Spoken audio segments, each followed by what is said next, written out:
She was holding his hand in the hospital while sleeping with someone else, and he just found out the truth. She was sitting beside his hospital bed, holding his hand, telling him everything was going to be okay. And the whole time, she was sleeping with someone else. Let that sink in for a second. Because it is going to take us a minute to get there. Our guy is 24 years old. He has been with his wife since 2018, which means they started dating when he was probably around 17 or 18 years old. They built something real together, or at least that is what he believed. They got married in 2024. They have a child. By every measure from the outside, this looks like a young couple who made it work, who chose each other early and stayed. People probably admired them for it. Friends probably pointed to them as proof that young love could survive, that it was possible to meet someone before you fully knew yourself and still grow in the same direction.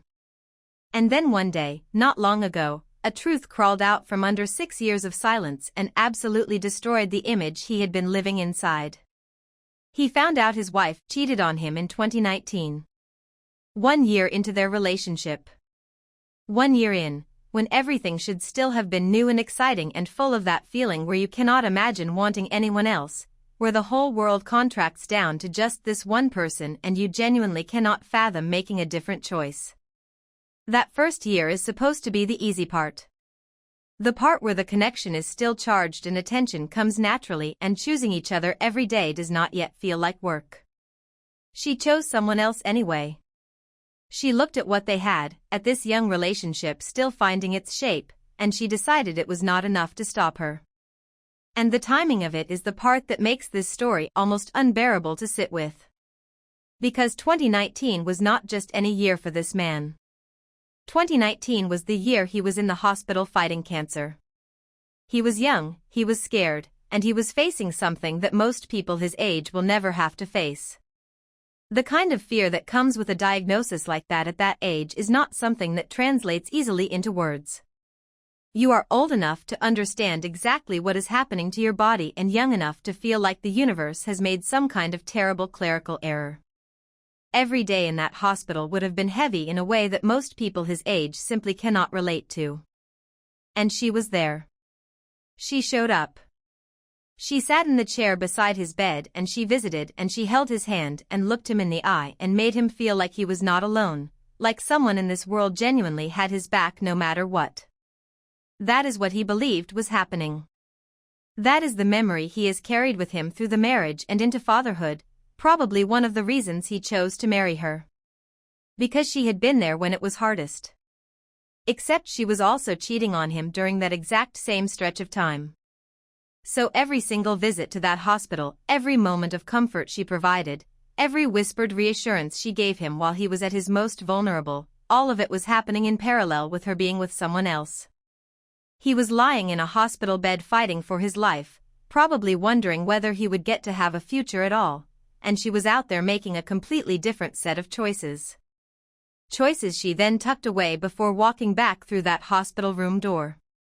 And then she would sit down beside him, and she would hold his hand, and she would look him in the eyes. That is not just cheating. That is something that does not even have a clean word for it. I genuinely do not know how a person processes that. I do not know how you take a memory that felt like one of the most meaningful things anyone has ever done for you, a memory that probably got you through some of the darkest nights of your life, and relearn it as something hollow without losing something permanent inside yourself. That memory did not just become painful. It became a question. And that question now reaches backward across every good thing he thought he knew. When he finally confronted her, she did not break down. She did not fall apart with guilt. She did not cry and ask him how she could ever make it right. She blamed him. She said he was not giving her enough attention. At the time. When he was in the hospital. With cancer. She looked at this man who had just uncovered 6 years of deception, and her first instinct, her very first move, was to hand the weight of it back to him.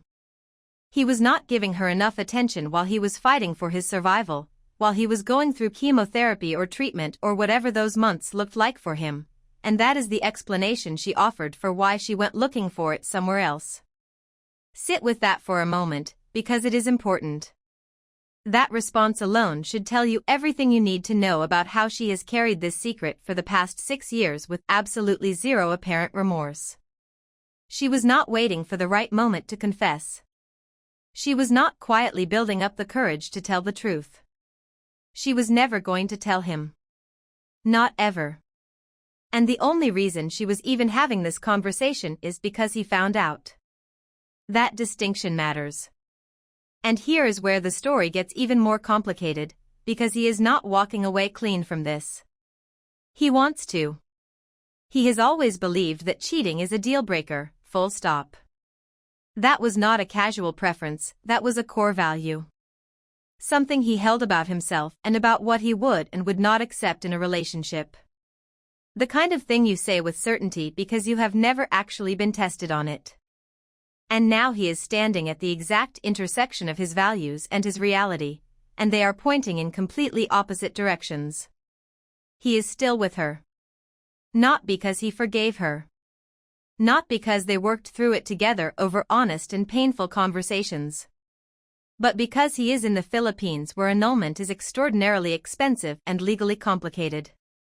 Divorce does not exist there in the way it does in other countries. To legally end a marriage there you need to go through an annulment process that can cost the equivalent of years of income for an average family. It involves lawyers and courts and psychological evaluations and timelines that stretch on for what can feel like forever. For a 24-year-old man with a child, that is not a theoretical obstacle. That is a wall. A very real, very solid wall standing between where he is and where he wants to be. So he is stuck. He is living with a woman he no longer sees as his wife, moving through the rooms of a home that now feels like a performance of something that quietly fell apart years ago, before he even knew it was falling.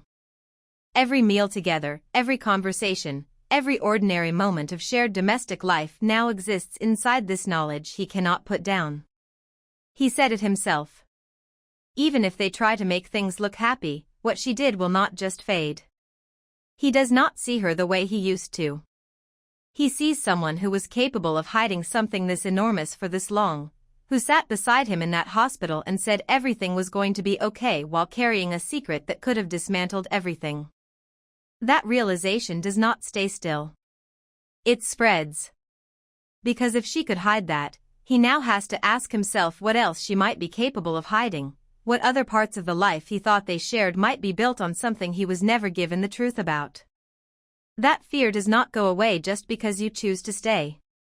It moves in with you and it sets down its bags and it stays. What gets me is how clearly he understands his own situation. He is not confused about what happened. He is not in denial. He is not searching for a version of events that makes her actions feel more forgivable. He is sitting in the full weight of it and saying, I know exactly what this is and I do not know how to move through it. That kind of clarity while being that deep in pain is honestly hard to witness.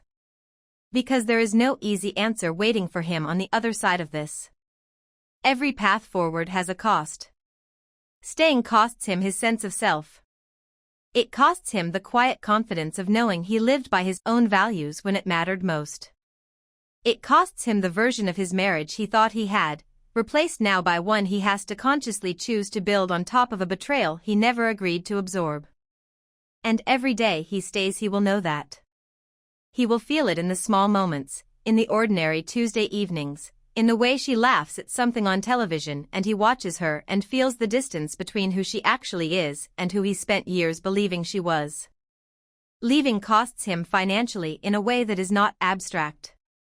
It costs him time with his child in the ways that separation always does. It costs him the stability he has built across years of shared life. And it costs him the ability to just walk out of a bad situation cleanly, which is something people in other countries take for granted as a basic right but which is simply not available to him right now. He cannot just leave.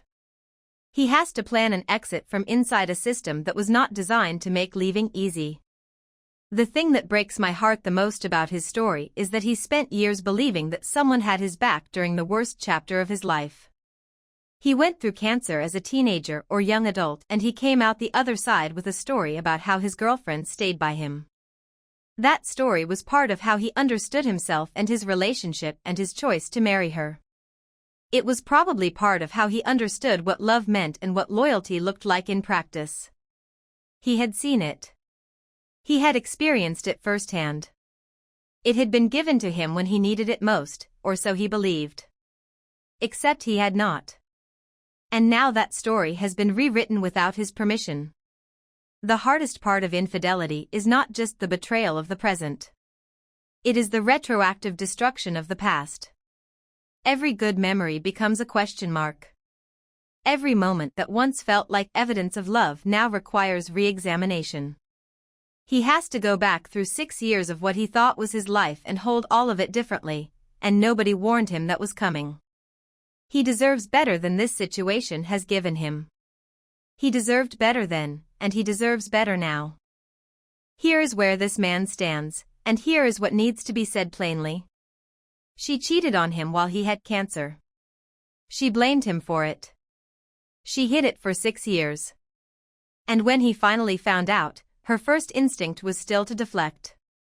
That pattern of behavior does not suggest someone who is deeply remorseful. That suggests someone who is very good at managing appearances. And he already knows this. That is why he said he does not see her as a wife anymore. He is not mourning the loss of his marriage. He is grieving the discovery that his marriage was never quite what he thought it was.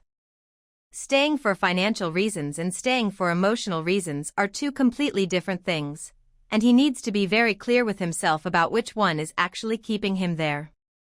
Because if the only reason he is still in that house is the cost of annulment, then at least he can build a plan. He can start saving. He can research legal aid options. He can quietly work toward the exit while protecting himself in the meantime. But if part of him is staying because he still hopes she will somehow become the person he thought she was, he needs to be honest about that too. Because that person may not exist.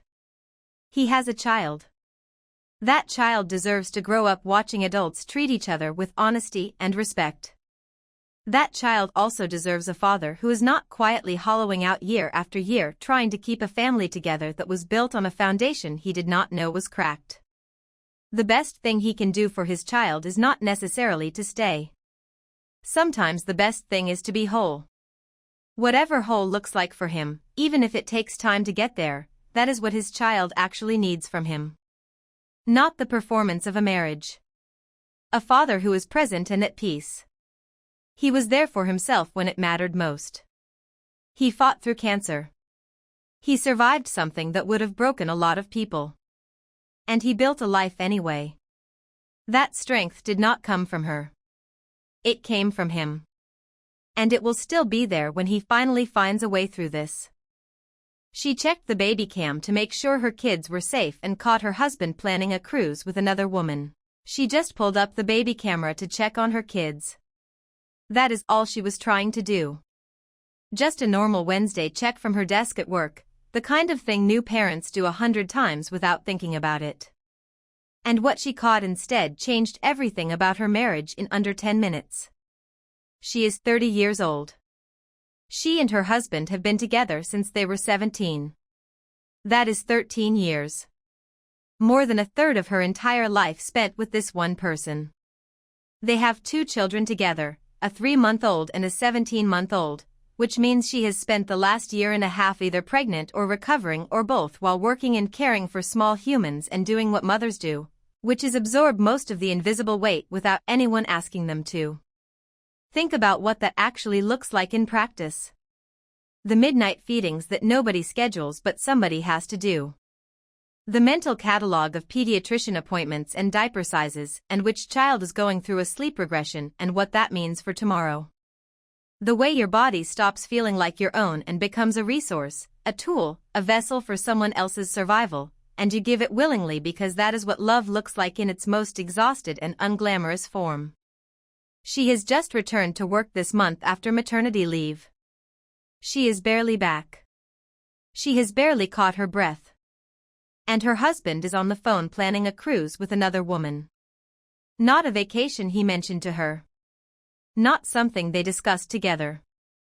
A cruise. In December. For his birthday. With a woman from work.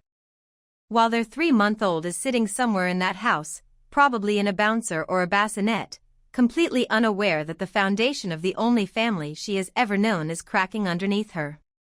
While she is at her desk trying to hold her professional life back together after months away, relearning rhythms and rebuilding credibility and pretending she is not running on broken sleep and sheer willpower. He is in their home, pleading with this woman on the phone to come with him. Not a casual mention. Pleading. The kind of asking that means he has been thinking about this for a while, that it matters to him, that he wants it badly enough to beg. She had actually been trying to be reasonable about the cruise thing. He had been asking her about going on a cruise for nearly a year. She told him she wanted to wait until the kids were older, which is a completely sensible thing to say when you have an infant and a toddler. She was not saying never. She was saying not yet. She was saying give us a moment to come up for air before we start planning getaways. That is not selfishness. That is someone trying to manage an impossible amount of responsibility while keeping her relationship intact at the same time. And he apparently decided that not yet meant he would just go ahead and find someone else to take. Oh, I am sorry. He was planning to go alone. Right. By himself. Just him and this woman from work who he was begging to come along. Sure. She did something smart in that moment even though she was shaking. She called him. She did not wait. She could not. She was sitting at her desk at work with her heart coming apart at every seam, her hands probably trembling, her mind cycling through what she just heard and what it meant and 13 years of memories suddenly looking different in the new light of what she knew. She called and told him he could forget about that cruise. He immediately went to the lie. He said it was his friend. She asked for a screenshot of his recent calls. He sent one. And the timestamp was wrong. He had edited the photo to make it look like he called a male friend. The man literally doctored a photograph in the span of 10 minutes to maintain the lie. That is not panic. That is practiced. That is someone who has rehearsed the art of covering his tracks, who knows exactly which tools to reach for when the ground shifts beneath him. She left work early. She came home. He was still pushing the same story, still wearing that face, whatever face a person wears when they are lying directly to someone who has known them since they were 17 years old. She asked for his phone. He gave it to her reluctantly, and that reluctance is its own kind of answer, and when she looked at it the entire call history had been deleted. He had deleted everything between when she called him and when she got home. The window of time in which he should have been sitting with his shame and figuring out how to tell the truth, he spent destroying evidence instead. She pushed harder. He finally admitted it. He had been planning a 3-day cruise with a woman from his job. And then when she kept pushing, 2 more women from work came out. He had been talking to multiple women. That number. 3 women. That does not happen by accident. That does not happen because someone is lonely and made one bad choice in a weak moment. 3 women across multiple conversations over an extended period of time is not a stumble. It is a lifestyle. It is a decision that got made and then got made again and then got made again after that. It is chosen, deliberately, repeatedly, with full knowledge of what was waiting at home. Then he said the things. You know the things. He said he never physically cheated, just flirting.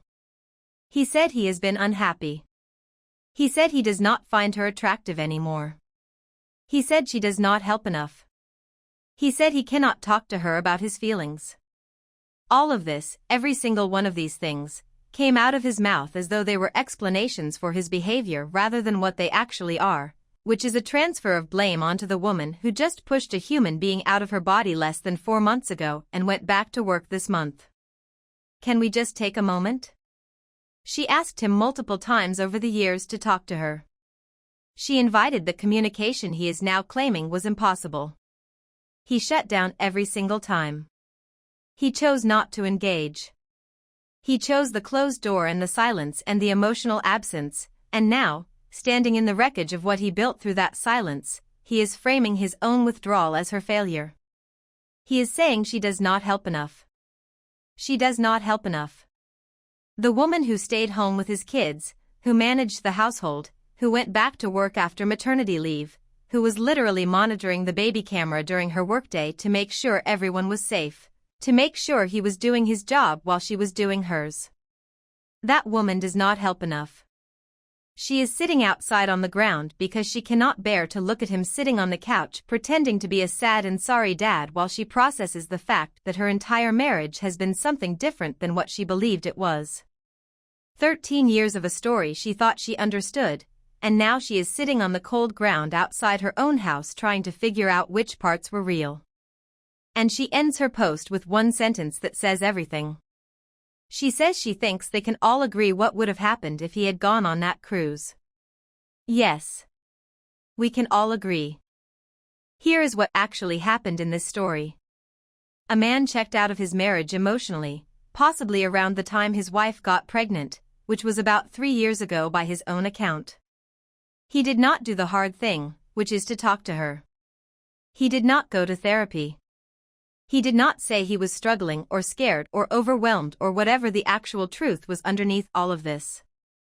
He chose to find validation elsewhere and then constructed a life of deception around it, complete with deleted call histories and edited photographs and backup lies and 3 separate women who all existed in the margins of a life his wife thought she knew.